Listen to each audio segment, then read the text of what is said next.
बिस्मिल्लाहिर्रहमानिर्रहीम, अस्सलाम वालेकुम and welcome to my cooking channel. उम्मीद करती हूँ आप सब खैरियत से होंगे। अल्लाह का शुक्र है मैं भी ठीक ठाक हूँ और आज फिर एक मज़ेदार सी रेसिपी लेके आप लोगों की खिदमत में हाजिर हुई हूँ। तो चलते हैं रेसिपी की जानिब, देखते हैं आज का मज़ेदार खाना क्या होने वाला है और वो किस तरह तैयार होगा।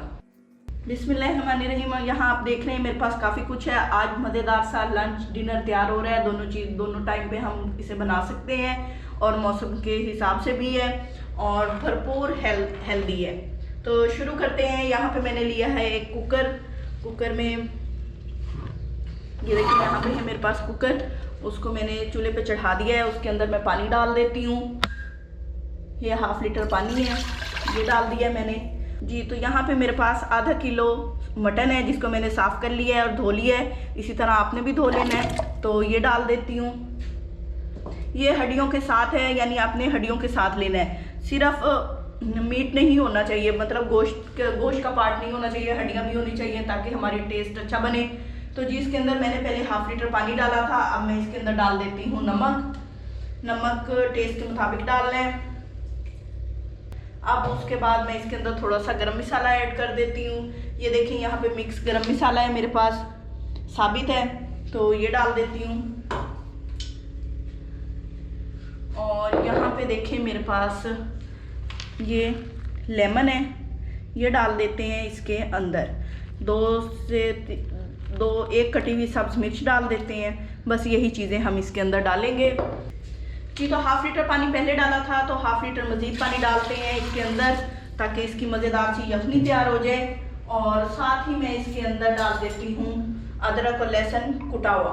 अगर आप चाहें तो साबित भी डाल सकते हैं जी। तो यहाँ मेरे पास ये कुटा हुआ अदरक लहसुन है जो मैंने इस पूरी रेसिपी के लिए कूटा है। तो ये मैं 1 चम्मच डाल रही हूँ और इसको हिला लेते हैं जी। तो मैं अब इसको कवर करने लगी हूँ, इसको गलने के लिए रख देते हैं।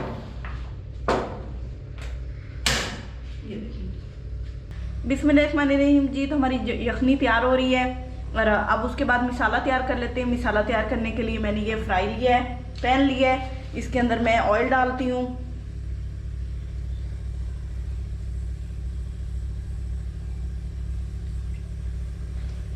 आधी प्याली ऑयल डाली है मैंने। ऑयल गर्म हो गया है, उसके अंदर हम ये 1 चम्मच गरम मसाला है, साबित गरम मसाला है जिसमें सारे आइटम हैं, बड़ी इलायची, छोटी इलायची, दालचीनी, काली मिर्चें, लौंग और ज़ीरा। तो ये शामिल कर देते हैं। तो ये गरम मसाले को हल्का हल्का फ्राई कर लेंगे। साथ ही इसमें शामिल कर देंगे हम प्याज। 2 अदद प्याज हैं कटी हुई, वो डाल देते हैं। अब प्याज़ों को लाइट ब्राउन करना है हमने।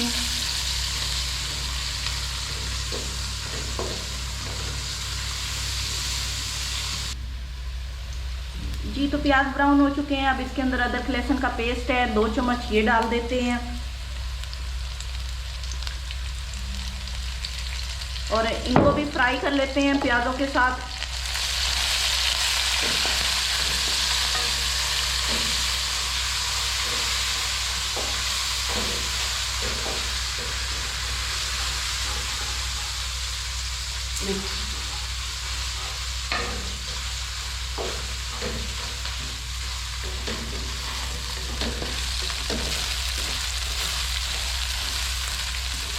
जिन लोगों ने मेरे चैनल को अभी तक सब्सक्राइब नहीं किया उनसे रिक्वेस्ट है कि मेरे चैनल को सब्सक्राइब करें, बेल आइकन को प्रेस कर दें और मेरी वीडियो को लाइक और शेयर करें और मुझे थैंक्स का मौका दें।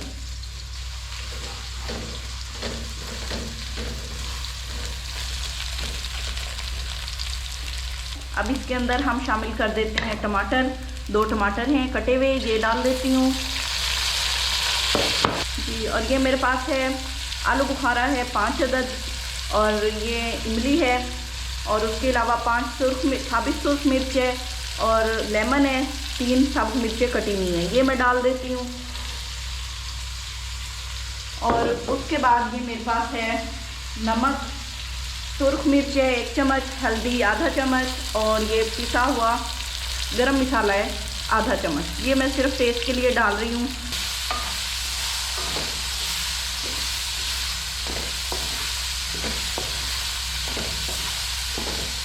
जी तो मसाला अच्छी तरह फ्राई हो चुके हैं और हम इसका ऑयल निकल गया है। आपने भी इसी तरह फ्राई कर लेना है और यहाँ पे जो हमारे पास मटन था ये भी गल चुका है, मैंने इसको यखनी से निकाल लिया, यखनी अभी पड़ी है तो ये डाल देते हैं।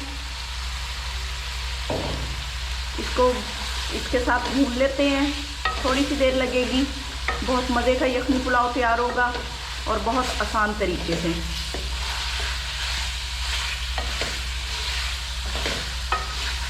जी तो ये यखनी बिरयानी बनाने का सबसे आसान तरीका है, आप लोग सिंपल तरीके से बनाएं और ये मज़े की यखनी बिरयानी आपको लगेगी। आप लोग इसी तरीके से इसको फॉलो करें और वीडियो को पूरा देखें तो आप लोगों को सही समझ आएगी। और नमक मैंने आपको बताया है कि मैंने मिसाले में इतना रखा है कि यखनी में भी डाला है तो ये बराबर हो जाए, ज़्यादा ना हो। तो आप लोगों ने भी बिल्कुल इसी तरह करना है। मटन अच्छी तरह फ्राई हो चुका है, अब इसके अंदर हम यखनी ऐड कर देते हैं। ये मेरे पास 2 से 2.5 गिलास यखनी है और मेरे पास आधा किलो यानी 2 गिलास चावल है।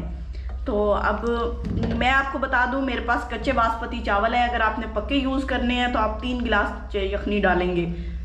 तो जी ये 3 गिलास के लिए काफ़ी होता है, उससे ज़्यादा ना डालें क्योंकि यखनी ऑलरेडी पकी होती है, बस हमने बॉयल आने तक इसको देखना होता है और उसके बाद चावल डाल देने होते हैं। जी तो यखनी में बॉयल आ गया है और मैंने इसका नमक भी चेक कर लिया। अगर आपको कम लगे तो आपने इतना नमक यहाँ पे डालना है कि आपको ना उसका टेस्ट ज़्यादा फील हो, क्योंकि चावलों में जाके वो फिर बैलेंस हो जाता है। तो दोबारा बता दूँ कि यखनी में नमक तेज़ होना चाहिए। जी तो ये मैंने चावल धो दिए थे, कच्चे बासमती हैं, आधा किलो चावल है यानी 2 गिलास। तो ये मैं डाल रही हूँ इसके अंदर। तो ये देखिए चावल सारे मैंने डाल दिए हैं। ऐसे करके इस पतीले को साफ़ कर लेते हैं। जी तो पानी खुश्क हो गया है, इसको मिक्स कर लेते हैं।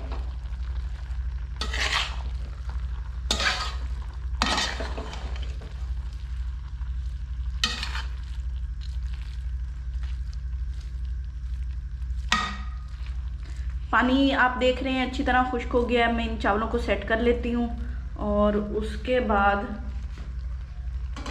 क्या करेंगे, इसके ऊपर ये धनिया है और पुदीना और सब्ज़ मिर्चें हैं, ये डाल देंगे। इससे ये होगा, इसका टेस्ट और ज़बरदस्त हो जाएगा, मज़े का हो जाएगा। तो ये जी हमारी यखनी बिरयानी तैयार है। मटन बिरयानी आप लोग बिल्कुल इसी तरीके से बनाएं और बहुत मज़े की बनती है। और अब हम इसको देंगे 10 से 15 मिनट का दम। तो इसको मैंने तवे पे रखा है, आप लोगों ने भी तवे पे रखना है ताकि ये बैलेंस इसको हीट मिले। ये होता है कि अगर हम चूल्हे पे रखें तो इसे दरमियान में से ही हीट मिलती है तो वो जल जाते हैं। आप तवे पे रखें, तवे पे में नहीं जलेंगे। तो ये अब ये 15 मिनट के लिए दम पे है। जी तो इसे 15 मिनट हो गए हैं। अब मैं इसको चेक करती हूँ। दम मैंने चूल्हा बंद कर दिया है यानी दम को ऑफ कर दिया है। तो माशाल्लाह से बहुत ज़बरदस्त खुशबू आ रही है, आपके सामने है। बहुत मज़े का मटन बिरयानी पुलाव बना है, आप लोग इसको इसी तरह ट्राई करें। अच्छा जी तो अब डिश आउट करके दिखाते हैं। बिस्मिल्लाहिर्रहमानिर्रहीम। जी तो इसको मिक्स कर लेते हैं। तो जैसा कि मैंने आपको बताया था कि आपने घी या ऑयल की मिकदार कम रखनी है, क्योंकि इसके अंदर जो मटन में होता है बहुत चर्बी का ऑयल निकल आता है। तो आप लोगों ने इसी तरह करना है, आपका फिर ये पुलाव बिरयानी बहुत मज़े की बनेगी। ये देखेंगे खुशबूदार मज़ेदार मज़े का घर का बना हुआ पुलाव रेडी है। आप लोग इसे बनाएं और इंजॉय करें और आसान रेसिपी के साथ बनाएं। उम्मीद करती हूँ आज की रेसिपी आप लोगों को पसंद आई होगी। आप लोग इसको ट्राई करें, अपना फीडबैक दें। मैं आपके फीडबैक का इंतज़ार करूँगी। अपना ढेरों ख्याल रखिए, अपने घर वालों का ख्याल रखिए। अच्छे अच्छे खाने खाइए, इंजॉय कीजिए ज़िंदगी को और मुझे इजाज़त दीजिए। अल्लाह हाफिज़।